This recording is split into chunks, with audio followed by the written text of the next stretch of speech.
참석자 여러분, 15번 동시 세션에 오신 것을 환영합니다.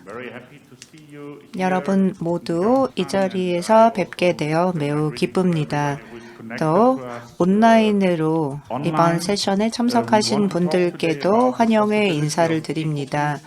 저희는 이번 세션에서 새를 통해 본 남북 강원도 생태 평화 관광 가능성 주제를 다루겠습니다. 여러 전문가분들을 패널로 모셨습니다. 한국어, 영어 동시 통역이 제공이 되고 있습니다. 줌으로 연결되신 분들 통역 채널을 선택하셔서 청취하실 수가 있습니다. 저희가 발표를 각각 청해 듣고 또 질의응답과 토론 시간을 갖도록 할 예정입니다.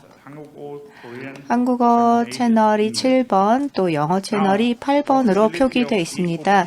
온라인 참석자 여러분께서도 질문을 남겨주시기 바랍니다. 새를 통해 본 남북 강원도 생태 평화 관광 가능성이라는 주제를 받아보고 생태, 평화, 관광, 남북 강원, 지금 현 상황, 그리고 새, 이게 과연 현실적으로 가능한가? 너무나 부담을 느꼈는데요.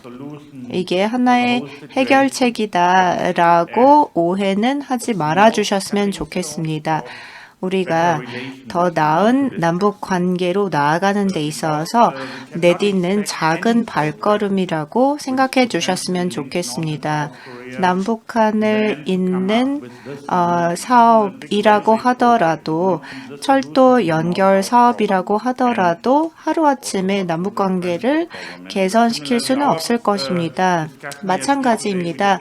오늘 우리가 이 조류를 다루는데 생태 관광을 한다라고 해서 또 조류 관찰을 한다라고 해서 이게 갑자기 남북관계의 증진으로 이어지지는 않을 수도 있지만 그 방향으로 내딛는 작은 걸음이라고 생각을 해주셨으면 좋겠습니다. 그래서 앞으로 진행하게 되는 철도 사업보다는 좀 더 정치 부담이 낮아서 평화로 다가가는데 좀 더 용이한 그런 수단이 되면 좋겠습니다. 생태 관광, 특히나 철새에 초점을 둔 그런 생태 평화 관광을 통해서 남북한에 대한 이해를 높이고 또 남북한 간의 환경 분야 협력을 증진시킬 수도 있을 것이고 또 평화를 증진시킬 수도 있을 것입니다. 그런 데 있어서 또 데이터를 수집하고 이를 기반으로 해서 강원도의 이런 환경 생태 지역을 또 설정을 할 수도 있을 것입니다. 이런 이야기를 나누기 위해서 네 분의 저명한 연사분을 모셨습니다. 더그 왓킨스 대표가 제 옆에 앉아 계십니다. 동아시아 대양주 철새 이동 경로 파트너십의 대표이십니다. 38개의 정부 기관, NGO, 또 국제기구 등이 파트너로 같이 협력하고 있습니다. 더그 왓킨스 대표님은 매우 저명한 분이십니다. 동남아에서 뉴질랜드에 이르기까지 지난 40년 동안 열정을 가지고 그 환경 솔루션을 제시하는 데 노력을 기울이셨습니다. 로컬 차원에서 그리고 글로벌한 무대에서 많은 노력을 해주셨고요. 그리고 또 다음으로 한동욱 소장님이 함께 하고 계십니다. 에코 코리아의 소장을 맡고 계십니다.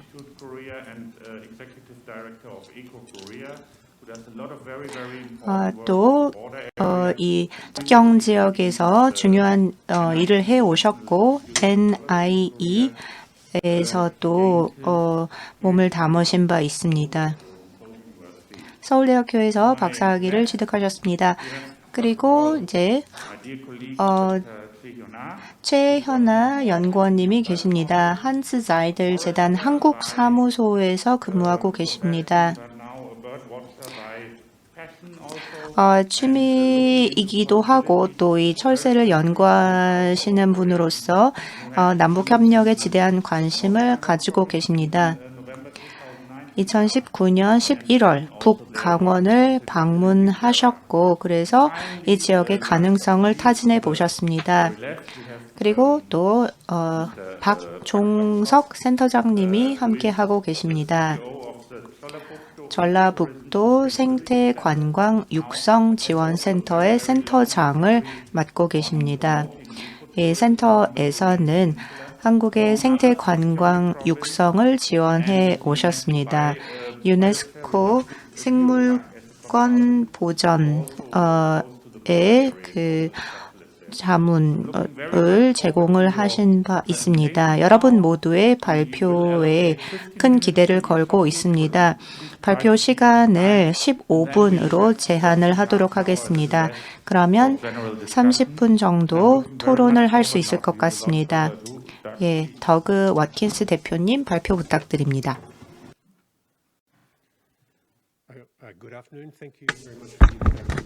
안녕하세요. 소개 말씀 감사드립니다, 박사님.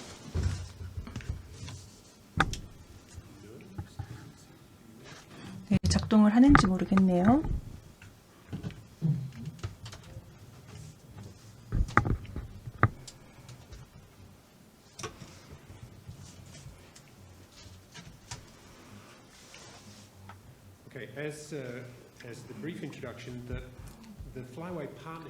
네, 간략하게 소개를 해드리자면 저희의 파트너십은 동아시아와 그 오스트랄레이시아 지역의 이동 경로, 철새들의 이동 경로를 걸쳐 있는 그 네트워크입니다. 그래서 호주와 뉴질랜드, 남쪽으로는 호주와 뉴질랜드, 북쪽으로는 동아시아 쪽으로까지 뻗어져 나가는데요. 그렇기 때문에 이 지역의 철새 이동 경로를 보호하기 위해서는 국제적인 협력이 무엇보다 중요합니다. 여러 가지 활동을 조율을 할 필요가 있겠습니다.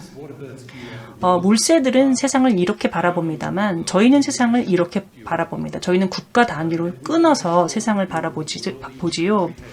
그러다 보니까 국가만의 법과 규제도 고려해야 되고 또 문화적인 차이도 있을 것입니다. 그래서 저희의 파트너십은 이 모든 국가와의 협력이 있어야지만 이 이동 경로를 저희가 보존할 수 있는 것입니다. 그래서 이 파트너십이 만들어지게 되었고요. 자발적으로 만들어진 모임입니다.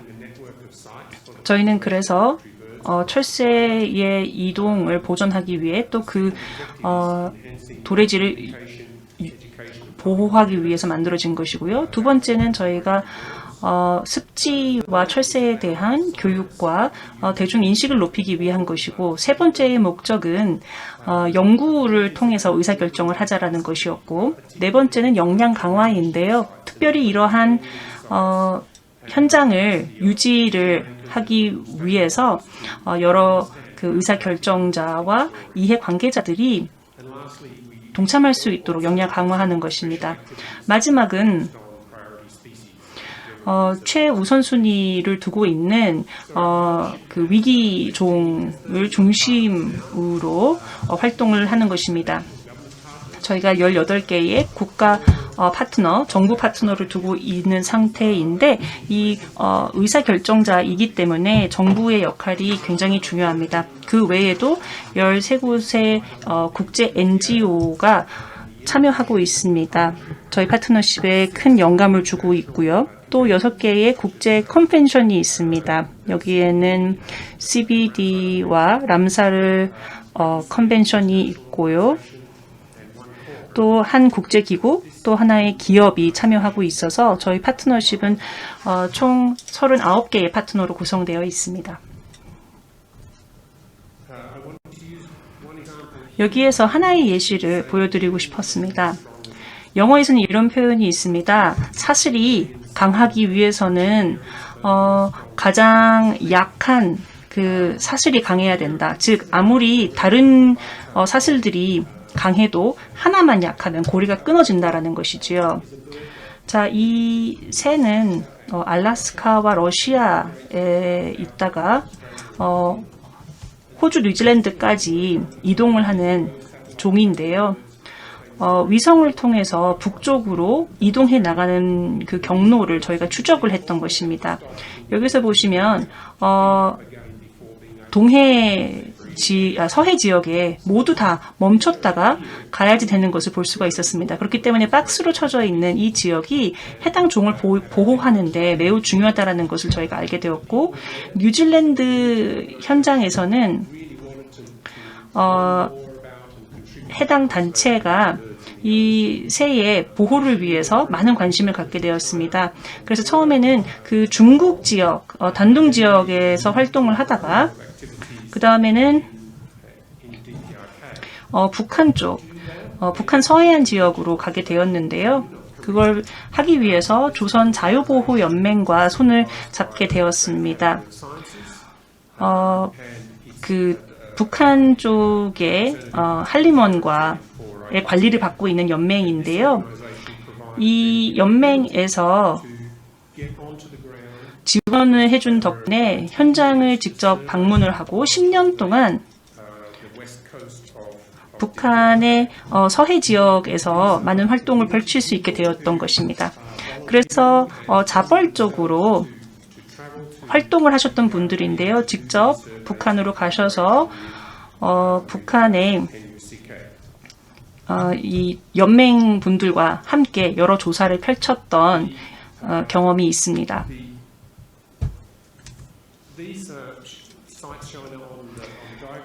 현재 장표에 보시는 모습은 현재의 네트워크가 활동하고 있는 지역인데요. 많은 국가가 포함되어 있죠. 이 모든 국가는 사실 하나의 공동 책임이 있다고 보실 수 있겠습니다. 철새들의 보호를 위해서 해당 습지를 보호해야 되는 책임이 있는데, 그러기 위해서는 지역 공동체에게 이러한 중요성을 알릴 필요가 있겠습니다. 한반도에는 17개의 네트워크 현장이 있는데 철새에게 굉장히 중요한 지역이고, 또 저희가 이 네트워크에 참여해 주십사 부탁을 드렸고, 15곳은 한국에 있고요. 2곳은 지금 북한에 위치해 있습니다. 하나는 서해안, 하나는 동해안에 위치해 있는 것을 보실 수 있는데, 동해안에 있는 습지가 사실은 강원도와 멀지 않은 지역에 있습니다. 금야 습지이고요. 500헥타르가 넘는 지역인데, 5,000헥타르가 넘는 것인데, 옆에는 논과 또 저수지, 해안을 품고 있고, 그렇기 때문에 많은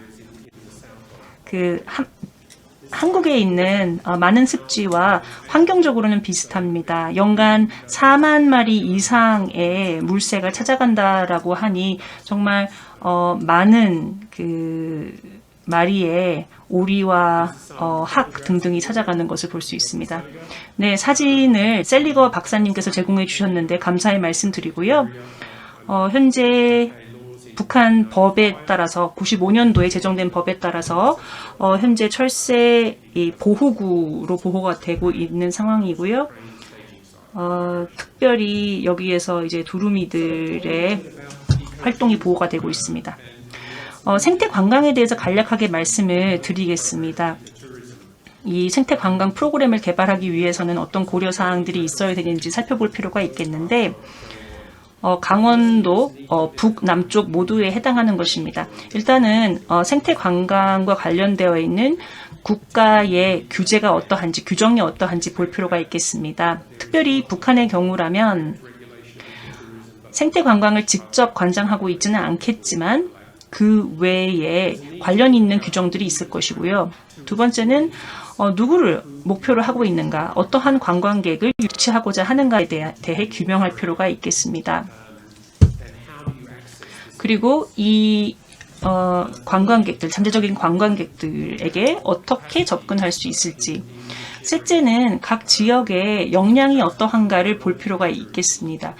생태 관광을 어떻게 홍보할 것인가, 또 현장을 관리할 수 있는 인력은 있는가, 능력이 있는가. 예를 들어 또 철새들이 집중적으로 오는지, 관광을 안내하거나 통역을 해줄 인력이 있는가 등등을 볼 필요가 있겠습니다.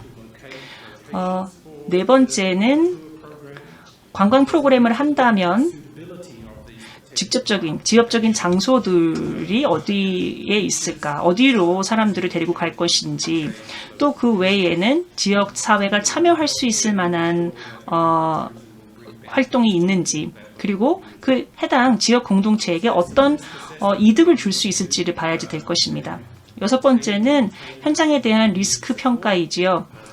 리스크에 대한 평가를 한 다음에 지역 공동체의 동의를 얻어야 될 것이고, 또 우리가 생태 관광을 하는 동안에 이러한 리스크는 어떻게 관리할지에 대한 고려도 있어야 될 것이고, 또 이 모든 현장을, 이 사이트들을 어떻게 연결을 해서 매력적인 관광 투어를 만들지를 보아야 될 것입니다. 거기에 저희처럼 새를 중심으로 한다면 계절적인 측면도 보아야 될 것이고, 또 이 새들의 도래지를 구체적으로 살펴볼 필요가 있겠으며, 거기에 새들의 생활에 방해가 되지 않을 방법은 무엇인지, 또 관련 시설들이 충분히 있는가, 어떻게 확충을 할 것인가에 대한 고려까지 덧붙여져야 됩니다. 거기에 더해서 한반도에서의 저희 네트워크 사이트를 어떻게 연결할 수 있을지를 말씀드리겠습니다. 사실은 네트워크 사이트와 좀 연결을 해보고자 하는 그러한 의사를 보여주신 분들이 계십니다. 특히 남쪽으로 가기 전에 잠시 거쳐가는 경우라면 더 그렇고요. 이러한 가능성을 위해서 여러 가지 논의가 진행 중에 있습니다. 저희는 또한 북한의 토지 환경 보호를 담당하고 있는 부처와 계속적으로 협력을 해야 될 것이고요. 저희가 북한에서의 역량 강화를 위해서는 해당 부처하고 계속적인 협의를 해야 되는 상황입니다. 또한 저희 사무국과 헨스 세이델 재단에서는 이 역량 강화를 어떻게 더 확대할 수 있을지, 코로나 이후에는 제3국에서 또 여러 워크숍을 진행할 수 있는 방법은 없는지 보고 있습니다. 사실 현재는 코로나가 가장 큰 장애물이라고 할 수 있겠습니다. 저희가 북한으로 들어가지 못하는 가장 큰 요인인데요. 그 외에도 저희 사무국에서는 플라이웨이 이동 경로 전체의 보호를 위한 여러 활동들을 파트너들과 함께 펼치고 있을 뿐만 아니라, 어떻게 하면 현장과 지역 사회를 더 참여시킬 수 있을지에 대한 여러 가이드라인을 마련하고 있습니다. 감사합니다. 네, 워킨스 대표님 감사합니다. 매우 흥미롭고 또 유익한 그런 발표로 오늘의 세션을 열어주셨습니다. 그리고 시간도 잘 지켜주셔서 감사합니다. 예, 그럼 이제 한동욱 박사님 발표 부탁드립니다.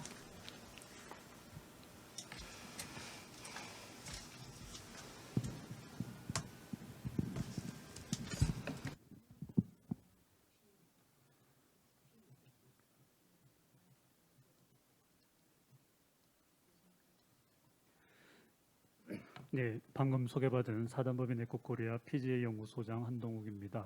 반갑습니다.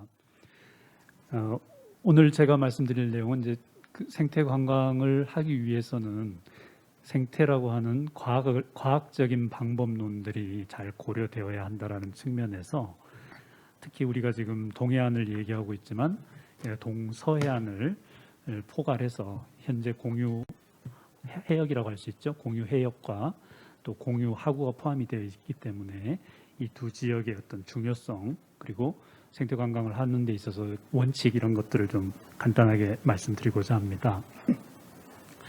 사실 우리나라에서는 동해와 서해에 DMZ라고 할 수 있는 NLL이 있습니다. 그리고 그 NLL에는 사실은 가상의 선이기 때문에 이 서로 남북한이 공유하고 있는 일정한 그 구간들이 있는데요. 우리는 그런 해역을 이제 공유 해역이라고 부르고 있고요. 한강 하구를 포함한다면 공유 하구까지가 포함이 됩니다. 사실 결론적으로 말씀을 드리면 우리가 이 공유 해역을 잘 이용하려면 먼저 거주민들, 특히 어민들을 중심으로 하는 협력 프로그램이 먼저 진행이 되어야 하고, 그러한 그 전제하에 지역 공동체가 주체가 되는 그런 생태 관광이 필요하다라는 걸 말씀을 드리려고 합니다. 그런데 이제 이것은 우리 정부 당국들과 비교해 보면 이건 동상이몽에 해당이 된다 이렇게 볼 수가 있겠습니다. 현재 공동어로라고 하는 것을 주창을 하고 있습니다. 양쪽 정부에서 다 주장을 하고 있는데요. 실제로 그걸 바라보고 있는 입장들은 서해안 같은 경우는 주로 골재 개발입니다. 골재를 서로 채취해서 국가가 어떤 이익을 얻고자 하는 그런 개발 행위가 가장 우선이고요. 동해안은 또 이 북방 물류 이동 이런 것들을 가장 또 크게 바라보고 있죠. 어디에도 지역 공동체가 중심이 되는 그런 해역 이용에 대해서는 어떤 준비가 되어 있지 않습니다. 그래서 우리가 이 두 공유 해역의 가장 중요한 평화적 이용이라고 하면 지역 공동체, 특히 어민들이 참여하는 그런 어로 활동이 최우선적으로 고려되어야 한다라고 하는 것을 결론을 먼저 말씀드리겠습니다. 그리고 이제 세부적으로 말씀을 드리면 우선 서해를 보시면은 아주 복잡한 해안선을 가지고 있는데 130개 이상의 섬들이 있고요. 이 고립되어 있는 섬들이지만 육지와 가깝게 있기 때문에 굉장히 중요한 물새들의 번식지, 특히 바다새들의 번식지로 이용이 되고 있는데 더불어서 자연하구가 한강과 임진강 그리고 북한 쪽의 예성강이 같이 들어오는 그런 하구 지역이 포함이 되어 있습니다. 그래서 습지가 발달해 있고 많은 사주들이 발달해 있는 지역이고요. 조석간만의 차가 9m까지 나는 굉장히 넓은 갯벌을 가지고 있는 지역이고 무인도와 아주 복잡한 해안선이 있죠. 이 복잡하다라는 표현에는 우리가 어떤 계획을 세우거나 이용을 할 때 굉장히 많은 이해가 얽힌다는 것을 알 수가 있습니다. 그중에서 첫 번째로 선 보호 조치가 필요한 지역이다라고 하는 것을 우리가 고민해 줘야 된다라고 하는 거죠. 이미 유격엔 DMZ 또 바다인 NLL 그 사이엔 한강하고 수역이라고 하는 접경이 있는데 어디 하나도 현재 생태적으로 또는 환경적으로 어떤 보존이 되고 있지 않다라고 하는 겁니다. 이미 강원도의 DMZ는 유네스코 생물권 보존지역으로 지정이 됐음에도 불구하고 이쪽 서부 DMZ는 지금 전혀 보호 대책이 없다라고 하는 것이고요. 이걸 무작정 개방을 한다면 큰 문제가 생기듯이 한강 하구에도 역시 다리라든지 이런 것들이 계획이 되어 있어서 역시 문제가 되고 있고 NLL을 포함해서 이쪽 이 서해 지역도 역시 개발 행위 우선으로 현재 논의가 되고 있는 상태이죠. 다행히도 이제 서해 평화협력 특별지대 이 조성 계획에 따르면 국가에서는 이미 공동어로 수역이나 평화 수역을 북한과 같이 협의를 하였죠. 그리고 이제 거기에 따라서는 공동어로가 가장 우선적으로 제한이 되고 있습니다. 하지만 더불어서 이 오른쪽 그림에 보시면 이 인천에서는 여러 가지 연육교라든지 또는 물류 이동 역시 같이 제한이 되고 있습니다. 그 어떤 첫 단추로서 왼쪽에 지금 해양수산부가 2019년도에 어로 한계선을 살짝 열었죠. 그래서 실제로 어로 행위가 조금씩 북쪽으로 올라가긴 했습니다만은 이것이 전반적으로 이 지역을 보존하는 데 기여하고 있지는 않다. 그래서 이런 어떤 서해 공유 해역의 공동 어로 행위조차도 이렇게 보존 프로그램 없이 진행이 되어서는 안 된다라고 하는 것이 저의 생각입니다. 다행히도 KMI 우리나라 이제 해양수산개발원이라고 하는 공공기관에서는 이 남북한 해안 접경지역 공동 활용 방안을 2009년도에 이미 청사진을 제시를 했습니다. 거기에 보면은 여러분들 눈에는 잘 안 보이실지 모르겠는데 동그라미가 몇 개가 있는데 그 중에서 이 녹색으로 표시되어 있는 것들이 대개로 보면 이제 보존 조치가 필요한 지역이다 이렇게 보이는 거죠. 그래서 그 안에는 생태 공원도 있고 그리고 접경 생물권 보존 지역도 있고 여러 가지 어떤 어업보호구역 같은 형태로도 제한이 되어 있습니다. 그래서 이런 어떤 국가기관에서 제시하고 있는 보존 조치와 그다음에 물론 이 지도 안에는 또 어떤 관광 루트도 포함이 되어 있죠. 그래서 이것이 동시에 같이 가지 않으면 생태관광이라고 하는 것은 굉장히 어려울 것이다라고 하는 것이고 이것이 이제 서해에서 주는 일종의 교훈이다라고 볼 수가 있겠습니다. 특히 이 중에서 우리는 그 지난 평창 포럼 때 물새에 대한 이동에 대해서 여러 이동종에 대해서 말씀을 드렸습니다. 그 중에는 이제 제두루미도 있었고 게리도 있었고 저어새라고 하는 멸종위기종도 있었습니다. 우리 이런 종들이 중심이 돼서 협력이 되면 좋겠는데요. 사실 서해와 동해를 연결하는 종은 다름 아닌 점박이 물범이라고 하는 이 종입니다. 점박이 물범 같은 경우가 오늘의 물새를 중심으로 봤을 때는 조금 주제가 조금 벗어날 수 있습니다만 잘 보시면 이 가운데 지도에서 보시면 동해를 비롯해서 서해를 비롯해서 동해까지 이동하는 종이다 이렇게 볼 수가 있겠죠. 과거에 이제 그 황해 전체로 봤을 때는 약 8,000마리, 이게 1930년도입니다. 그리고 1980년도에는 2,300마리, 예, 그리고 지금 2000년도에는 1,000마리로 아주 8분의 1로 줄었죠. 그리고 이제 백령도 개체를 2000년도 이후에 쭉 보면 340마리에서 현재 190마리까지 줄어들었습니다. 이제 곧 조만간에 이 종이 멸종이 될 수도 있다. 이 지역 개체군이.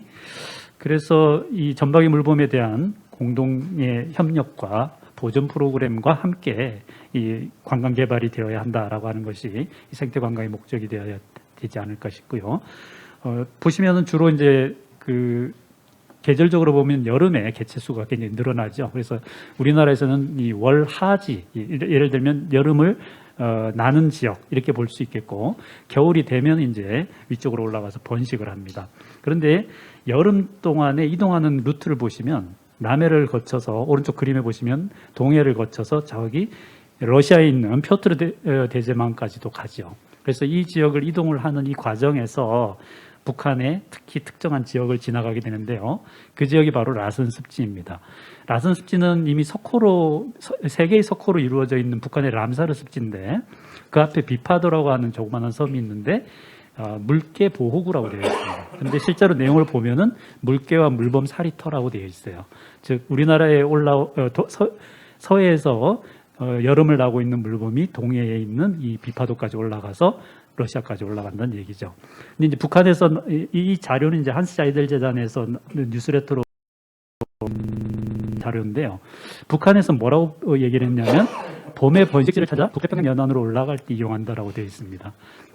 그래서 지금 한국의 연구자들은 이 연구를 해보면 주로 여름에 여기서 번식을 하고 겨울에 여름에 주로 여기서 쉬었다가 겨울에 요동 쪽으로 올라가서 중국 쪽으로 올라가서 번식을 하게 되는데 북한에서는 지금 다르게 표시를 하고 있죠. 그래서 남북한이 공동 연구가 필요한 그런 지점에 있다라고 볼 수가 있겠습니다. 자, 그리고 이제 오늘의 주제인 동해 쪽을 보시면은 동해는 우리가 DMZ라고 부르는 또는 접경이라도 부르는 38선이라고 하는 게 있는데 지금 여기 하얗게 보이는데요. 이 하얗게 보이는 38선을 기준으로 해서 오른쪽으로 38.36도 선, 즉 우리가 일반적으로 영해 선을 정할 때 이 영해를 정할 때는 주로 이 육지에서 수직으로 정하게 되는데 이것은 그냥 38도선을 기준으로 수평으로 그려져 있죠. 뭐 우리 쪽에는 좀 불리할 수 있습니다만은 그래도 이렇게 뭐 더 이상 다툼 없이 그냥 NLL이 그려져 있는 상태로 되어 있고 그다음에 소수의 이 조그마한 영해 기점 무인 도서들이 있습니다. 그래서 이런 도서들은 또 역시 중요한 또 물새들의 서식지가 되기도 하죠. 해안선이 단순하고 이런 특징을 가지고 있는데 여기서 이제 지난 평창 포럼에서도 한번 말씀을 드렸었는데 북한에서는 이미 이 오른쪽 지도 보시면 생물권 보존 지역을 금강산을 지정을 하면서 금강산만 지정한 것이 아니고 그 영해 기점인 이 해안까지도 이 파랗게 보이는 청색으로 보이는 지역이 지금 해안인데요. 해안 지역을 보호 지역으로 지정을 했습니다. 그런데 우리나라는 지금 이 왼쪽 지도에 보시면은 설악산 국립공원이 있고 역시 설악산은 유네스코 생물권 보전 지역인데요. 유격만 지정을 해놨죠. 그래서 다행히 이제 강원도의 연구기관인 강원연구원이 북한과 남한 지역의 이 해안을 서로 이렇게 공동으로 연결해서 그렇게 해서 관리하는 그런 어떤 제안을 낸 적이 있습니다. 저는 굉장히 바람직하다고 생각을 하고 북한에서 이렇게 보호지역으로 생물권 보존지역으로 해안을 연결했듯이 우리가 이렇게 같이 연결해서 일단 보존 조치를 취하는 것, 그것이 일단 선보호 조치에 해당이 되는 것이고, 그리고 여기 이 그림에서 또 하나 제시하고 있는 것은 두 생물권 보존지역, 금강산과 설악산 생물권 보존지역을 유격에 지금 단절되어 있는 백두대간의 축을 연결해서 그렇게 연결하자고 이렇게 제안이 되어 있습니다. 만약에 이런 식으로 먼저 보존 조치가 이루어지고 보호지역이 확대가 된다면 굉장히 좋은 생태 관광의 모델이 될 수 있다라고 하는 것에 저는 동의를 하고 있습니다. 그런데 2020년 국가에서 제시한 이 동해 지역에 있는 그 어떤 해역의 공간 관리 계획입니다. 이 계획 안에 보면은 사실은 대부분이 이 이용 개발 이런 위주입니다. 항만 개발하고 마리나 개발하고 주로 뭐 어장 개발하고 가두리 양식장 개발하고 하는 주로 그런 쪽으로 많이 치우쳐져 있고요. 보호 지역에 대한 뭐 유일한 언급이라고 해야 될까요? 뭐 왕돌초라든지 울릉도 정도. 그래서 이런 식의 개발 계획을 해양해수조차 이 공간 계획을 이렇게 하게 되면 결과적으로 이 동해의 생태적인 부분을 고려하지 않는 관광, 즉 생태 파괴 관광이 될 수 있다라고 하는 것을 저는 우려를 표하는 바입니다. 일단 한 가지 그래도 우리가 의미 있게 볼 수 있는 게 동해 공유해역의 남북한 어민들이 적극적으로 이용한 사례가 하나 있는데요. 이 저도 어장이죠. 그래서 이제 이 왼쪽 지도에 보시면은 평화의 바다공원 조성이라고 하는 것을 통해서 남북한이 만나는 이 NLL 주변의 일부 지역을 서로 공동으로 어로 행위를 할 수 있도록 하는 그런 어떤 과정이 있는데 그 오른쪽에 강원신문에 보시면은 저도 어장의 일부가 이렇게 활용이 된 사례가 있습니다. 이것이 좀 더 적극적으로 어민들 주도로 해서 어민 사회가 서로 공동으로 평화롭게 이용할 수 있다면 서로가 NLL 지역을 그렇다면은 아마도 이런 어떤 물꼬를 터서 서로 간에 어떤 생태 관광 협력이라고 하는 논의까지 이끌어 나갈 수 있지 않을까 하는 것이 저의 어떤 생각이고요. 그때의 생태 관광이라고 하면 단지 그 지역만이 아니고 지금 북한에서 제시하고 있는 북한 쪽의 해양 관광 단지입니다. 이 중에 보시면 그래도 북한이 굉장히 어떤 생태적으로 좀 중요하다고 생각하고 있는 곳이 표시가 되어 있는데 대부분 보면 해수욕장, 석호, 그다음에 경관이 좋은 곳, 네, 이런 식으로 이제 지정이 되어 있죠. 그래서 이런 어떤 어떤 북한 쪽에서 해양 생태 관광에 활용할 수 있는 주요 생태 관광 자원 이런 것들을 우리가 적극적으로 어떤 관광 루트로 활용할 수 있다면 이 전체적으로 보호와 함께 이용도 가능하지 않을까 싶은데요. 다행히도 이제 북한은 아까 이제 더구 아킨스 대표가 보여주셨던 금야 철새 보호구를 가지고 있고 그리고 저 위쪽에 두만강 쪽에 두만강 하구에 람사르 습지가 있고요. 그리고 제일 아래쪽에 금강산 생물권 보존 지역이 있기 때문에 이 세 지역을 거점으로 해서 우리 남북한이 서로 협력을 하면 좋겠다 싶고요. 특히 금야 같은 경우에는 이렇게 많은 물새들의 서식지라고 알려져 있습니다. 특히 이제 눈에 띄는 것이 해양조류죠. 그래서 바닷가에서 들어오는 조류에 대한 보존 지역이다라고 하는 것에 우리가 좀 더 눈여겨봐둬야 할 것 같고요. 발표가 끝난 시간이 다 됐나 본데 조금 더 빨리 하겠습니다. 금강산 생물권 보존 지역에도 이제 이런 조류 결과들이 있습니다. 그리고 이제 중요한 것은 아까 비파도 말씀을 드렸는데 나선 습지에 이 바다새 보호구라고 하는 것을 설정을 해서 아주 중요한 바다새들을 이렇게 보존을 하고 있다라고 하는 것을 한스자이델 재단에서 이렇게 공유를 해주셨습니다. 특히나 이제 여기에는 바다가마우지라든지 검은가마우지, 이 새가마우지죠. 그다음에 바다오리 이런 것들이 번식을 하고 있어서 알섬이라고 한다 이런 얘기까지 나오고 있습니다. 그래서 이런 어떤 람사르 습지의 어떤 그 생태 관광 이런 것들도 우리가 같이 한번 검토를 해볼 필요가 있겠다 싶고요. 특히나 이제 바다새가 오늘 주제인데 바다새는 우리 국가에서도 해양 보호 생물로 지정을 하고 있습니다. 그래서 몇몇 종들을 제가 보여드리는데 이건 간단하게 스킵을 하겠습니다. 새가마우지, 아비, 흰수염 바다오리, 바다오리 그 외에도 이런 여러 종들을 해양 보호 생물로 지정을 하고 있어서 바다새를 중심으로 하는 양국의 협력 또 생태 관광 이런 것이 가능하리라고 보고요. 그 중에서 이제 당장의 이슈라고 한다면 우리가 바다새의 혼액 문제 이것이 지금 가장 큰 문제이기 때문에 남북한이 바다새를 활용할 것만 생각하지 말고 공동으로 이렇게 바다새가 이 어망에 자망에 혼액이 돼서 이렇게 폐사하는 이런 것들도 공동 조사를 해서 좀 더 이 바다새 혼액을 좀 막아볼 수 있는 그런 어떤 계획들을 삼았으면 좋겠습니다. 끝으로 이제 남북 공동 해역을 평화적으로 이용하자라고 하는 판문점 선언에 의하면 그 NLL을 기준으로 양쪽이 80km입니다. 이 지역에서는 적대 행위를 하지 말고 평화적으로 이용하자. 그러니 이 판문점 선언만 제대로 이행하더라도 우리는 굉장한 큰 보호 조치와 또 어떤 공동의 평화적인 이용이 가능하리라고 생각을 합니다. 이상으로 마치겠습니다. Thank you very much, Dr. Han, and I'm a little sorry you rushed in the end through 죄송하게도 all 시간을 your 충분히 드리지 slides. 못해서 마지막에 자료를 정말 흥미로운 자료를 많이 준비를 해주셨는데 서둘러 마무리를 해주셨습니다. 굉장히 관심을 많이 가지고 있고 또 질문이 많을 거라고 생각합니다. 네, 안녕하세요. 방금 소개받은 한스 자이델 재단의 최현아입니다. 앞서 저희 한스 자이델 재단 한국사무소 대표이신 젤리거 박사님이 저희가 경제라던가 너무 포괄적으로 지금 현재 당장 할 수 있는 생태 관광을 말하는 건 아니라고 분명히 말씀하셨습니다. 그 부분은 많은 분들이 이해하실 거라고 생각합니다. 저희는 작은 가능성을 가지고 현재 시도할 수 있는 또는 도전할 수 있는 부분에 대해서 오늘 논의를 하고자 합니다. 특히나 지난달 8차 당대에서 북한 쪽에서 남북 합의 사항을 이행하지 않으면 개발 관광도 어렵다, 보건 협력도 어렵다라고 이미 언급했기 때문에 그런 부분에서 보면 지금 오늘 논의하는 저희의 이슈가 저희의 주제가 맞지가 않을 수 있지만 그럼에도 불구하고 현재 저희가 생각할 수 있는 그리고 남과 북 그리고 지금 남북 강원도에서 할 수 있는 사업에 대해서 말씀을 드리고자 합니다.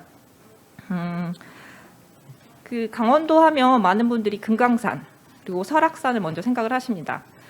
국제적으로 그 앞서 발제자분들께서도 계속 언급하셨는데 생물권 보정 지역으로 지정이 됐던 부분들 이런 부분들이 이미 잘 알려져 있습니다. 그러나 오늘은 저희는 좀 더 조류 그리고 그 서식지와 생물 다양성 보전 측면에서 남북 강원도가 얼마나 중요한지 그리고 얼마나 가치가 있는지 또 이것을 어떻게 이용할 수 있는지 이 부분에 대해서 말씀드리고자 합니다. 그리고 많은 분들이 아실 수도 있고 또는 생소하게 처음 들어볼 수도 있는데 저희 재단에 대해서 간략하게 말씀을 드리도록 하겠습니다. 한스 자이델 재단은 독일 정치재단입니다.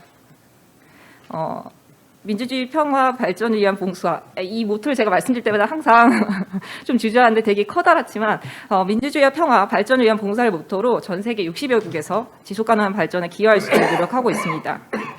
한국사무소 같은 경우는 1987년부터 다양한 사업을 하고 있고요.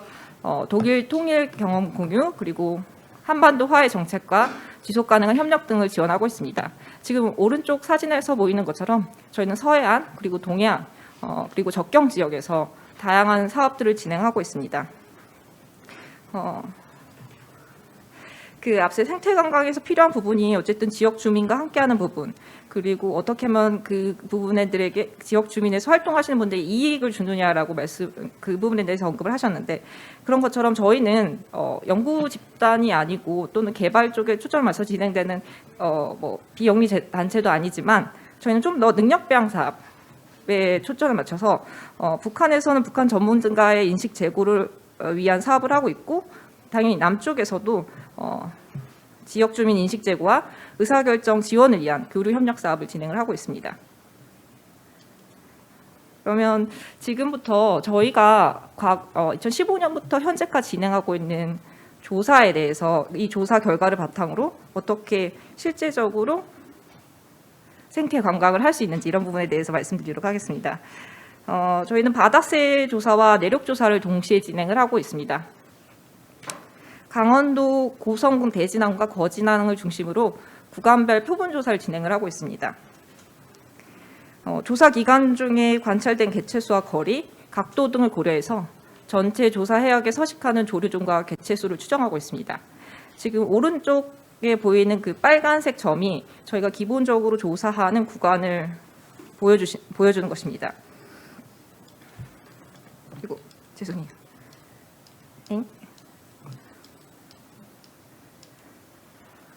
저희가 매 조사마다 조건을 동일하게 해서 관찰 개체수의 정확도를 높였으나 그 바다 위에서 조사할 때 그 경로에 동일한 경로를 이동하면 어려움이 있어서 고성 바다에 대해서 잘 알고 계시는 고성군 어민분이 저희 조사에 포함이 됐고요. 그리고 조류 전문가도 같이 동행을 해서 조류 조사를 진행을 했습니다. 대지장을 고정 조사 지점으로 해서 이동 조사를 진행하였고 이때 위치 기록 그리고 10분 단위로 조사 위치를 기록해서 이 조사의 신뢰도를 높이려고 하였습니다. 2015년 6월에 처음 조사한 위치고요. 저희가 해안으로부터 거리라던가 그리고 GPS라던가 구글어스를 통해서 조사 위치를 측정을 했고 이를 통해서 좀 더 정확한 조사 위치와 조사 개체수를 기록하려고 했습니다. 이 조사를 통해서 저희가 총 36종 6만 4천여 마리를 관찰할 수 있었습니다. 고성을 저희가 주요 해안 지역으로 지정함에 있어서 하나 이상의 물새종이 약 2만 마리가 관찰이 되거나 또는 1만 마리 이상의 바다새가 관찰이 될 경우 주요 조류 지역으로 지정할 수 있습니다. 이때 보시는 것처럼 저희가 조사한 기간에 조사된 그 전체 바다새 종은 6만 4천여 마리입니다. 기준에 비해서 약 5배 이상 넘은 수치가 조사가 됐고요. 아비류라던가 세가마우지 그리고 바다비우리 그 작은 바다새 오리 같은 경우는 해안에서 저희가 조사한 해안에서 약 10km 이상 떨어진 곳에서 관찰이 됐습니다. 그리고 이렇게 오리류라던가 흑기러기, 흰부리아비 그리고 흰눈썹 바다오리도 관찰이 됐고요. 흰눈썹 바다오리 같은 경우는 다음 슬라이드에서 말씀드리겠지만 북고성에서 약 50여 마리가 저희가 비슷한 시기에 조사했을 때 남쪽에서보다 북고성 쪽에서 좀 더 많은 숫자가 관찰이 됐습니다. 저희가 남쪽에서뿐만이 아니라 북쪽에서도 조류 조사, 즉 모니터링을 지속적으로 진행을 하고 있습니다. 이 모니터링을 진행할 때 북한 전문가의 인식 제고와 능력 배양을 위해서 관련된 연수, 세미나 등을 같이 진행을 하고 있고요.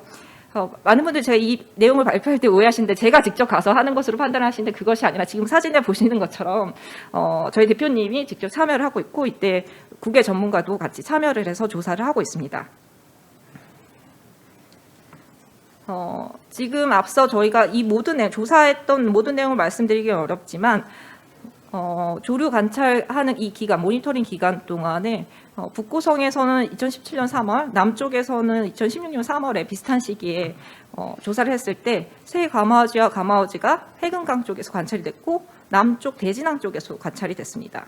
그것은 새가 이동을 하면서 남쪽과 북쪽이 경계 없이 이동하면서 이용을 하고 있다는 부분을 저희 쪽에서 확인할 수 있었습니다. 마찬가지로 흰부리아비 같은 경우도 준이업종에 해당하는데요.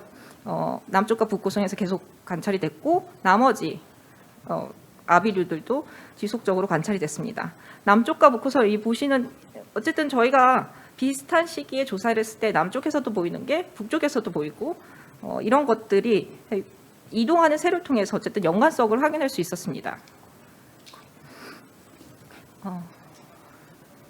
국내 그 국가 적색 목록의 준위협종으로 지정이 된 흰줄박이 오리 같은 경우도 남쪽과 북고성에서 남쪽에서보다 북쪽에서 좀 더 많은 수를 관찰할 수 있었습니다. 그리고 저희가 만약에 예정대로 지금 코로나 시기가 아니라면 작년에 라선 남사르 습지에서 보니 축제를 계획을 하고 있었는데요. 2017년 11월에도 혹고니가 관찰이 됐고 북한 전문가에 따르면 이때 처음으로 폭군위를 이 북고성에서 관찰했다라는 언급을 한 바 있습니다. 저희가 계속 말씀드리는데, 그러니까 어떤 논의라던가 어떤 회의 때 말씀을 자주 하는 말이 날아다니는 세계는 국경이 없고 어느 경계가 없다라는 말을 계속 하고 있습니다. 이 경계가 없다는 것은 자유롭게 어느 쪽이든 원하는 곳에서 서식을 하고 그것을 이용한다는 부분인데, 아시는 것처럼 저희는 특히나 남쪽에서 그리고 북쪽에 거주하시는 분들이 서로 직접적인 왕래가 어려운 상황입니다. 그렇다면 저희도 자유롭게 이 새들처럼 이용할 수 있는 부분이 분명히 있어야 되는데, 제일 먼저 걱정하는 것이 많은 분들이 앞에 더구 아킨슨 대표님께서 말했는데 규범의 법 제도를 바꿔야 된다는 부분입니다. 그러나 그 이전에 또 많은 분들이 생각하시는 게 국제사회의 제재 문제입니다. 그러나 저희가 한 예로 보여드리고 싶은 것이 2019년 10월에 평안남도 문덕에서 진행한 계리 축제입니다. 조류 관찰 기반 생태 관광의 예시로서 말씀을 드리고 싶고요. 세계 철새의 날 기념으로 관련된 행사를 했고, 관련된 전문가뿐만이 아니라 평안남도 문덕에 거주하는 지역 주민들 그리고 그곳에서 생활하는 어린이, 초등학생, 학생들도 참여를 해서 관련된 어떻게 하면 이 습지를 잘 보존하고 이용할 수 있는지 이 부분에 대해서 교육을 했습니다. 그리고 관련된 책자, 소책자도 발간을 했고요. 저희는 계리라고 부르지만 위쪽에서는 물계리라고 표현하는 이 기념품들도 제작을 해서 같이 공유하고 이 문덕 람사르 습지가 왜 중요한지에 대해서 다시 한번 인식 제고하는 그런 시간을 가졌습니다. 이런 것처럼 저희가 생각해야 될 부분이 잘 이용하는 부분도 있고, 그렇다면 어떻게 잘 보존해야 되는지 이런 부분인데, 앞서 박종석 센터장님이 말씀하셨는데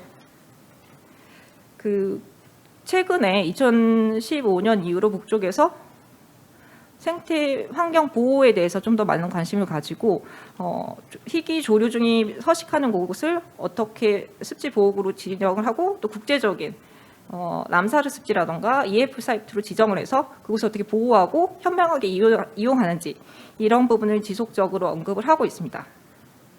이때 한스자이드 재단이라던가 EFP 국제기구들이 같이 제3국가에서 관련된 능력병 사업을 진행을 하고 있고요. 많은 분들이 하노이 노딜 이후에 북한에서 북한 전문가와 논의하거나 관련된 논의를 만나서 어느 제3국가에서 논의를 하는 게 어렵다라고 얘기를 하셨는데, 그와는 다르게 환경 쪽 이렇게 서식지 보호라던가 습지 보호 그리고 기후변화 관련돼서는 약 10회 이상 참여한 것으로 파악을 하였습니다.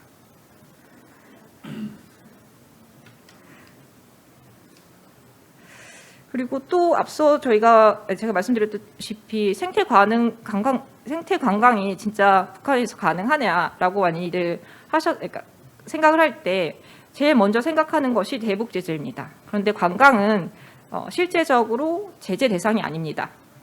그러나 유엔 대북 제재 조항 중 대량 현금을 이전했을 때 이것이 문제가 되는데, 저희가 특히나 생태 관광 측면에서 여행을 할 때 보면 그 기준이 각각 조금씩 다를 수도 있겠는데, 대량 현금이 아니라 각자가 필요한 만큼, 즉 소규모의 식사라던가 숙박비 정도의 금액을 가져가기 때문에 대량 현금 문제는 이 여행 생태 관광 측면에서 접촉되는 부분이 없을 것이라고 판단이 되고요. 경협사업 금지에서도 관광객 모집은 단순 중개 행위로서 북측과 수익을 배분하는 것은 없습니다. 이 중간에 모집하는 에이전시, 즉 여행사가 이익을 취득하는 것이기 때문에 생태 관광 측면에서 보면은 이 또한 유엔 대북 제재의 접촉 사항이 아닙니다. 그리고 또 하나 국내 자체적으로 가지고 있는 대북 제재, 즉 오이사 조치인데요. 작년 5월에 그 오이사 조치에 대해서 실효성이 상당 부분 상실됐다, 이미 통일부에서 언급을 했고, 그리고 개별 관광에 대해서는 허용할 수 있다라는 언급을 하였습니다. 이런 측면에서 보면 저희가 오늘 논의하고 있는 남북 고성 또는 남북 강원도 측면에서 더 넓게 보면 한반도 동해안 그리고 서해안 쪽에서 이런 다양한 생태의 관광을 추진할 수 있는 부분이 있다고 생각이 됩니다. 그리고 한 사례를 보여드리고 싶은데요. 중국 강동성 소재 영파이어 투어에서 문덕 람사르 습지에 대해서 소개하는 웹사이트 글입니다. 그 안에서 보면 조류 관광, 그러니까 조류 관찰 기반 생태 관광이 가능하냐 했을 때 가능하다라는 이런 답변을 주고 있습니다. 지금 가능하지만 그렇다면 또 넘어야 될 산이 분명히 있습니다. 대한민국 국적일 경우에 북한 당국으로부터 관광 비자를 어떻게 받을 수 있는지, 그리고 이 관광 비자 발급을 받은 이후에 방북 승인 요청은 또 어떻게 할 것인지, 이런 거쳐야 될 행정적인 단계가 있지만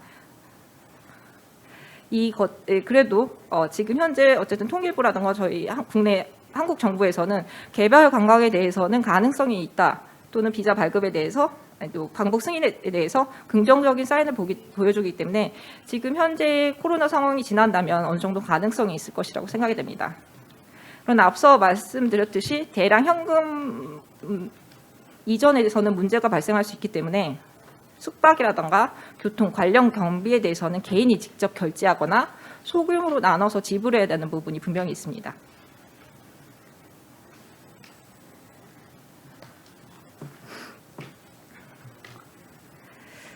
저희가 조류 관찰 기반 생태 관광이 현재는 그렇게 막 와닿지 않을 수도 있지만 각 나라를 이동하는 새를 통해서 연관성을 이해할 수 있고, 그리고 만약에 자연 보존도 개발 협력뿐만이 아니라 어떻게 있는 그 자연을 그대로 이용하면서 탐조객, 그러니까 새를 관찰하는 사람들이 원하는 자연 공간을 남북 강원도가 분명히 제공할 수 있는 부분이 분명히 있다고 생각이 됩니다. 이때 지역 주민에게 이익이 되돌아갈 수 있도록 지역 주민과 함께하는 그런 프로그램이 분명히 필요하고요. 생태 관광을 지속적으로 하려면 어쨌든 모니터링도 중요합니다. 모니터링 측면에서는 저희 이렇게 논의하고 있는 지속적으로 하고 있는 단체라던가 또 연구자들이 함께 계속 모니터링을 하면서 좀 더 발전적으로 제시할 수 있는 부분이 있다고 생각이 됩니다. 이에 대해서는 저희가 오늘 다 논의할 수는 없지만 이 하나의 해결책을 찾아가는 것도 방법이라고 생각이 됩니다. 네, 이상입니다. 감사합니다. Thank you very much. That was very birdy and interesting. And it also 상당히 흥미로웠고요. 그리고 많은 의견들이 올라왔습니다. 15개 이상의 의견이 들어온 것 너무나 반갑습니다.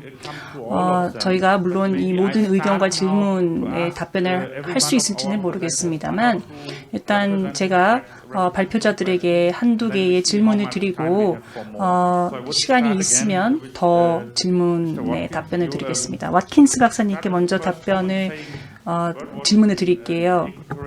탐조와 생태 관광에 대해서 좋은 의견을 주셨는데 생태 관광에 대해서 더 집중을 하자면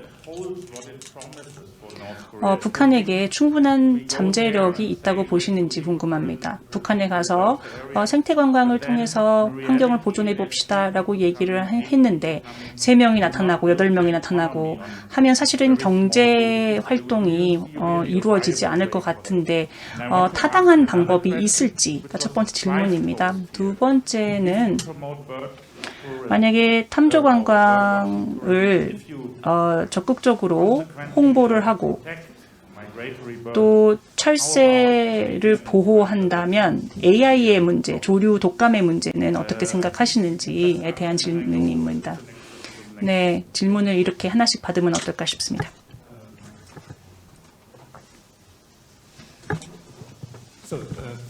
네, 첫 번째 질문은 타당성에 대한, 가능성에 대한 이야기였지요.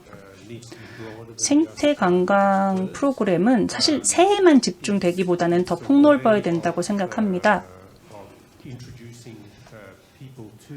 관광객들을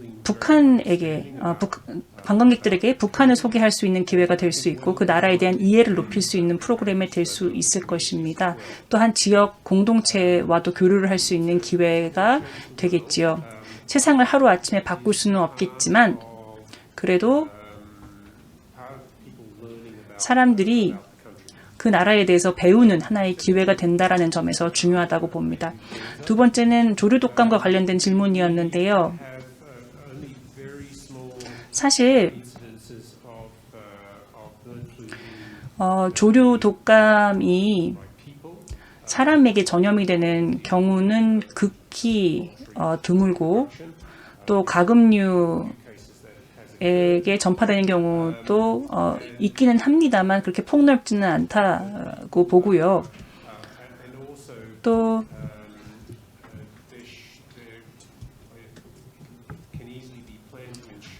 또한 계획을 충분히 한다면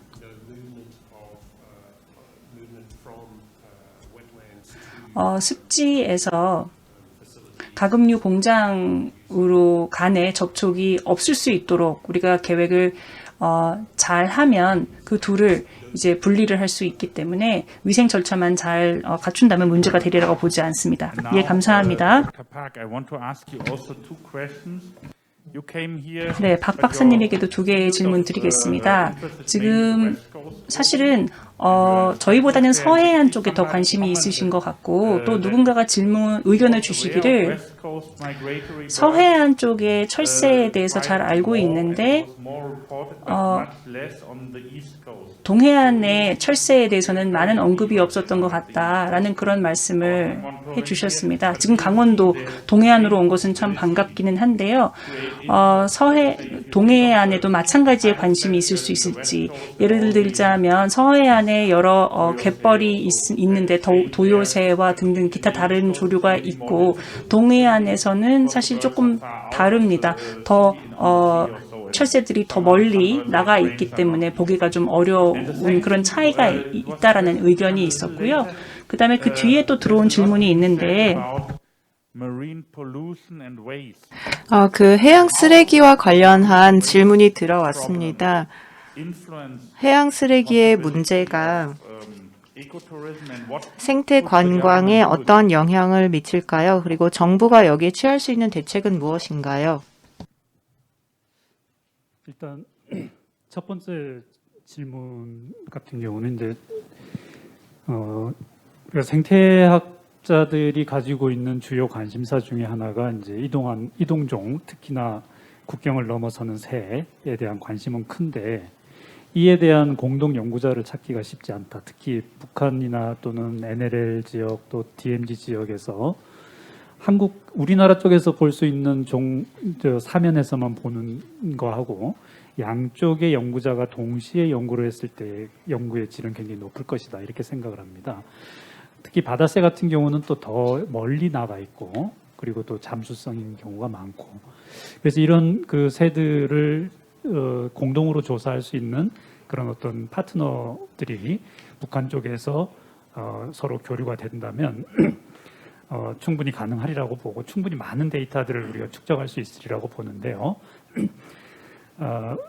사실 서해 같은 경우는 그런 시도가 있었습니다. 그 유도라고 하는 섬이 있었는데 그 유도에서 번식을 하는 저어새를 한국의 연구자들이 남쪽 사면을 연구하면서 볼 수 없는 북쪽 사면을 북한의 연구자들 중에서 특히 일본의 조선대학의 연구자들이 반대쪽에서 공동 조사를 하면서 동시 조사를 할 수 있는 그런 어떤 사례들이 있었는데 물론 이제 그 실행 단계에서 좀 멈추긴 했지만요.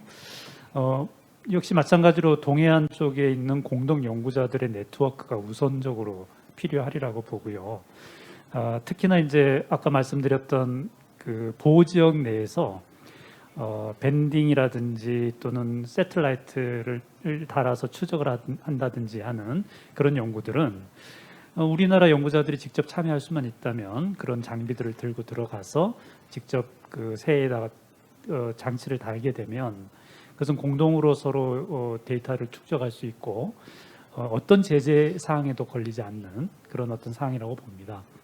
그래서 저는 일단 우리 동해에 대한 연구는 현재까지는 한국의 연구자들이 본격적으로 하지 못했다. 그리고 북한의 연구자들도 아주 제한적으로 접근하고 있을 것이다라고 생각을 하고 있습니다. 그리고 이제 두 번째 질문에 대해서는 역시 해안 쓰레기를 우리가 접근하는 방법도 물론 직접적으로 해안 쓰레기를 제거하는 그런 어떤 사업들을 하는 것도 필요하겠지만 이 동해안 같은 경우는 어떤 쓰레기가 얼마만큼 축적이 되고 얼마만큼 이동을 하는지 역시 정확한 데이터들이 없습니다. 특히나 유격에서 내려오는 쓰레기가 주가 되는지 또는 바다에 있는 어업 쓰레기가 주가 되는지 전혀 알 수가 없죠.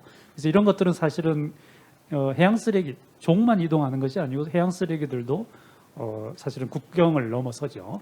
그래서 남북한 또는 중국이나 러시아에서 오는 쓰레기나 일본에서 오는 쓰레기들이 우리 해안이나 또는 조류의 서식지 안에 얼마나 있는지에 대해서는 역시 공동의 모니터링과 어떤 데이터의 축적 그리고 분석 이런 것들이 공동으로 필요한 그런 사업이라고 보고요.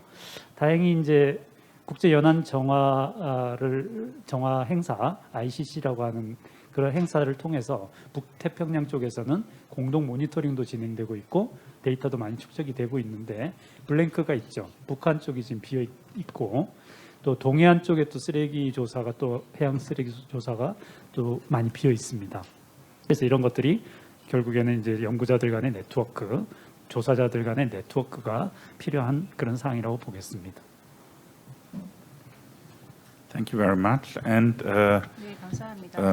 Mr. Han, I would like, Mr. Park, I would 네, like 그러면 to 박 ask 박사님께 you, 질문 two 드리겠습니다. questions also. 두 가지 There was 질문을 a 드리고 comment and a 싶은데요. question regarding 하나는 의견이고 the question, 질문입니다. what would be the government involvement in this? 정부의 One 참여는 comment 어떠할지와 saying 관련된 depends really on the 것인데요. policies 어떤 분이 of the 의견 government. 주시기를 사실 The 정부 other 정책에 was more 따라 like 참여 a 정도가 question, 다르지 does 않겠느냐라는 the 의견이었고요. 두 ecotourism 번째는 also need government permission? Now you work for a 이 governmental 생태 office. 관광도 정부 허가가 필요하냐라는 얘기가 있었습니다. 지금 사실 박사님도 서해안에서부터 멀리 여기까지 오셨는데 만약에 예를 들어서 강원도 정부가 뭔가를 만들고 중앙 정부가 만들고 그리고 나서 남북이 같이 뭔가 정책을 만들어야 되는 것인지와 관련된 질문입니다. 또 하나는 그것도 의견이라고 볼 수 있겠는데요. 설악, 금강산, DMZ 지역을 개발보다는 보전에 더 집중을 해야 되지 않겠느냐라는 의견입니다. 박사님께서도 사실 사회 그 SOC가 언제 생산성이 있는가, 도로가 나은가 이렇게 생각할 수 있겠는데 사실 고성 쪽에서 저희가 활동을 하는데 참 어려운 것은 새로 뚫린 도로가 있고 도로를 참 한국 사람들이 잘 뚫습니다만 그 돈을 가지고 할 수 있는 다른 일은 있을까요? 뭐가 더 생산적이라고 생각하시는지 궁금합니다. 네, 중요하고 또 흥미로운 질문 주신 것 같습니다. 그 첫 번째로 이제 정부의 참여, 저도 이제 전라북도라는 그 광역자치단체와 이 정책, 생태환경 정책을 같이 하고 있는데요. 그 정책도 매우 중요하죠. 정책만큼 이 정책을 잘 설계해 나가야 되는데 문제는 정책을 설계할 때 이 설계의 현장성이 얼마나 실질적이냐. 그러니까 그 중앙에서 그 정책이 설계되는 메커니즘을 보면 우리가 생각하는 것처럼 이렇게 깊이 있게 다루어지지 않는 측면도 많이 있습니다. 최근 정부, 문재인 정부 들어와서는 물론 다양한 방식으로 이 제안도 받고 또 의견도 수렴하는 장치를 많이 보완했어요.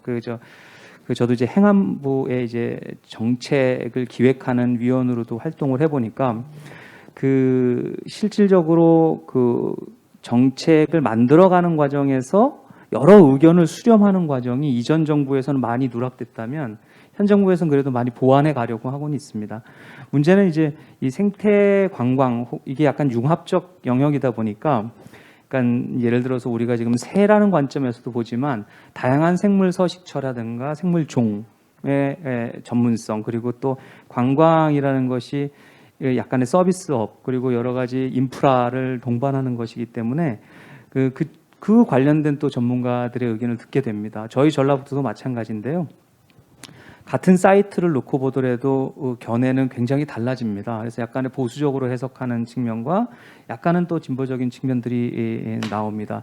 예컨대 아주 건드리지 말아야 된다는 의견부터 이제 가급적이면 활동을 위해서 많이 건드려 나가서 인간의 접근성의 편리 같은 것을 도모해야 경제적인 측면에서도 많은 도움이 될 것이다. 이런 의견까지. 그러니까 약간의 그 현실적 의견과 약간의 지향적 의견들이 많이 좀 섞여 있습니다.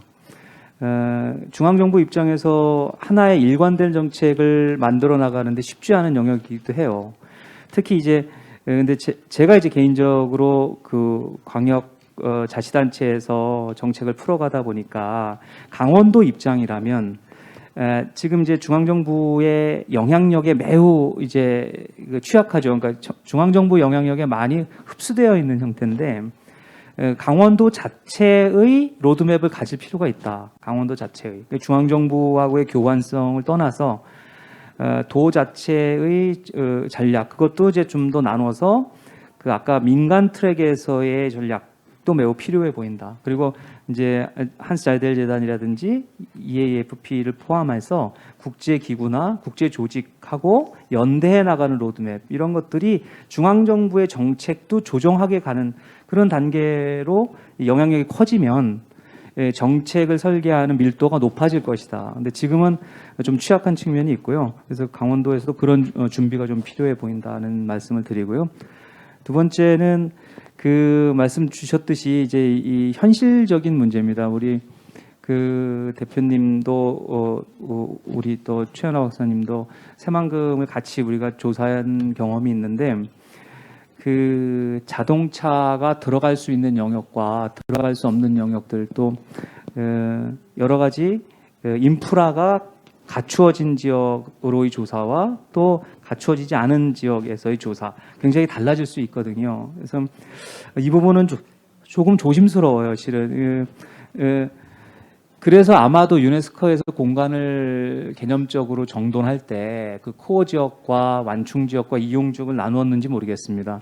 우리가 SOC가 접근될 때도 가능하면 코어 지역까지 접근하는 것은 바람직스럽지 않겠죠. 그러니까 그 설악권과 그다음에 금강 권역에서 그 접근로의 측면에서는 그런 디자인이 좀 필요해 보인다. 어디까지는 접근이 가능하고 이유는 다른 방식으로의 접근이 필요하겠죠. 교통편이라든지. 그리고 그 지금 이제 고성에서도 조사를 하신다고 하셨는데 생산성 측면에서 양자를 그냥 단순하게 측정하는 건 사실 쉽지 않습니다. 왜냐하면 좀 단기적 관점에서의 생산성은 당연히 SOC가 높죠. 그러니까 빠른 승부를 보고 빠른 판단을 해서 경제적 부가가치를 빠른 순간 높이겠다고 하면 과감한 SOC의 투자가 동반돼야겠죠. 근데 좀 더 장기적으로 보면 우리가 전쟁 이후에 5, 60년을 상당히 빠른 속도로 경제 성장을 해왔는데 이걸 다른 측면에서 보면 상당 부분 자연자본을 훼손하면서 성장한 측면이 있거든요. 그러니까 이게 뭐 물류가 유통돼야 되고 여러 가지 측면에서 그 정책이 뭐 진행되다 보니까 그렇다고 이제 우리의 그 성과나 우리의 생산성을 또 다 무시할 수는 없는 것이죠. 그러니까 살려야 할 부분들이 있을 텐데 좀 더 장기적 관점에서 보면 자연자본을 더 많이 갖고 있는 그리고 더 많이 보존율이 높은 지역의 부가가치가 공장이라든지 조선소를 갖고 있는 지역보다 더 높아지는 시대로 전환되고 있거든요. 그러니까 보존의 가치를 높여 나가는 것도 생산성 측면에서도 매우 중요하다 이런 말씀 드리고 싶습니다. Thank you very much. And now last but not 네, least, 감사합니다. there 마지막으로 were 최연아 several 연구원님 questions. One was, I think, more 질문이 여러 개 들어왔습니다. on the bird festival in Moondok. 문덕 그 행사에 대해서 문의가 있었는데 한국 내국인도 과연 방문이 가능한가라고 물어봤고요. 향후 과제에 대한 질문도 있었습니다. 만약에 생태 평화 관광을 원한다면 이게 워낙 범위가 큰데 생태 평화 관광에 대한 정의를 내려주시고 또 거기에 적절한 지역을 말씀해 주실 수 있는지요? 과 관련돼서 문덕 계리 축제 같은 경우는 한국 분들은 참여하기가 어려움이 있습니다. 저 또한 대한민국 국적이기 때문에 관련된 절차들이 많습니다. 먼저 만약에 제가 북한에 들어가야 된다면 북한 정부로부터 초청장을 받아야 됩니다. 그 초청장을 바탕으로 해서 한국 정부의 승인을 받고 다시 또 북한 정부로부터 비자를 받아야 됩니다. 앞서 저희 대표님이 오늘 그 세션을 소개하면서 저에 대해서 작년 2019년도에 강원도에 방문했다라고 말씀하셨는데, 네, 저희 재단이 30여 년 동안 한국 사무소를 운영을 했는데 이게 첫 번째 케이스였습니다. 그만큼 어렵다는 것입니다. 그러나 앞서 제 발표에도 말씀드렸는데 개별 관광 측면에서 가게 되면 관광객으로서 접근할 수 있고, 그게 또 중국의 한 예로 중국의 여행사를 통해서 접근하기 때문에 북한 당국에서도 비자 발급에 있어서 좀 더 유연하게 대처할 수 있을 거라고 생각이 됩니다.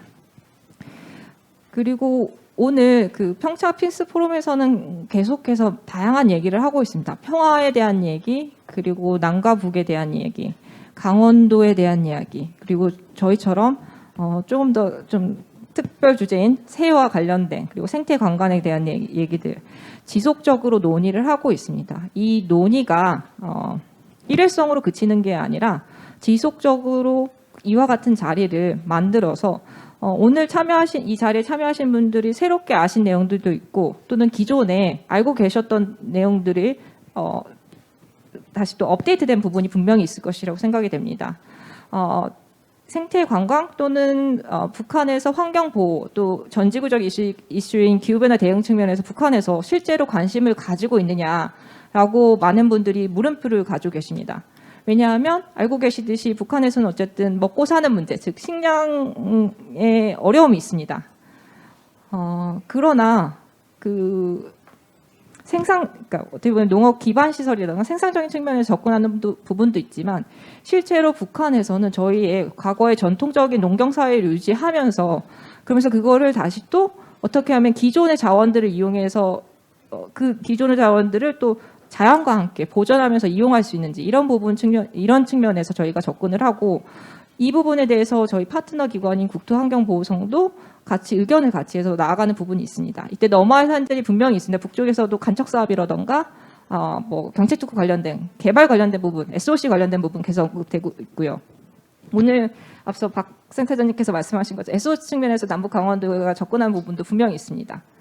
그러나 저희가 그 모든 것을 다 하지 말라는 게 아니라 그 개발 협력을 가고 또 북한에서도 식량을 생산함에 있어서 어려움이 있지만 그럼에도 불구하고 현재 자연적인 가치, 생태적 가치를 유지하면서 자연스럽게 또 잘 현명하게 이용하려고 노력하고 있다는 점을 말씀드리고 싶습니다. 그래서 다음으로 할 저희의 그 길은 이런 자리를 지속적으로 논의를 할 수 있도록 만들고 가능하다면 제3국가에서 남과 북 그리고 국외 전문가들이 같이 이 코로나 상황 이후에 같이 할 수 있길 바라면서 저희 대표님이 중간에서 많은 가교 역할을 해주실 거라고 생각이 됩니다.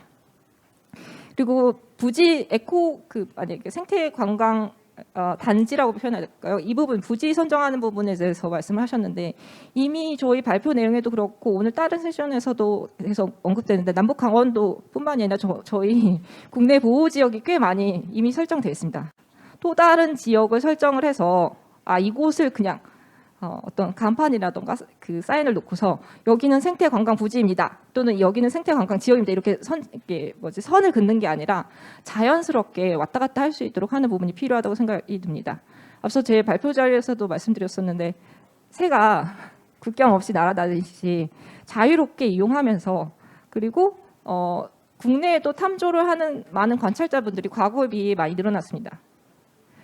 있는 그대로의 자연 경관을 충분히 느낄 수 있고 그를 통해서 저희가 어떻게 하면 조금 더 이 전제기준이신 기후변화 대응 측면에서 접근할 수 있는지 그리고 지속가능 발전 측면에서 접근할 수 있는지 이런 부분에 대해서 생각을 하면서 갈 수 있을 것이라고 생각이 됩니다. 감사합니다. Thank you very much. And now we come to an end. I really had hoped I could ask. 네, 감사합니다. 제가 강원도에 최종적인 제안을 해달라라고 부탁을 드리려고 그랬는데 저희가 이미 시간을 초과해서 그럴 여유는 없을 것 같습니다. 소중한 경험을 나눠주셔서 정말 감사합니다. 수십 년간 이 분야에서 전문적으로 일을 해 오신 분들입니다. 그럼에도 불구하고 여전히 데이터가 부족합니다. 많은 분들이 이 분야에서 노력을 해 오셨는데도 데이터가 부족합니다.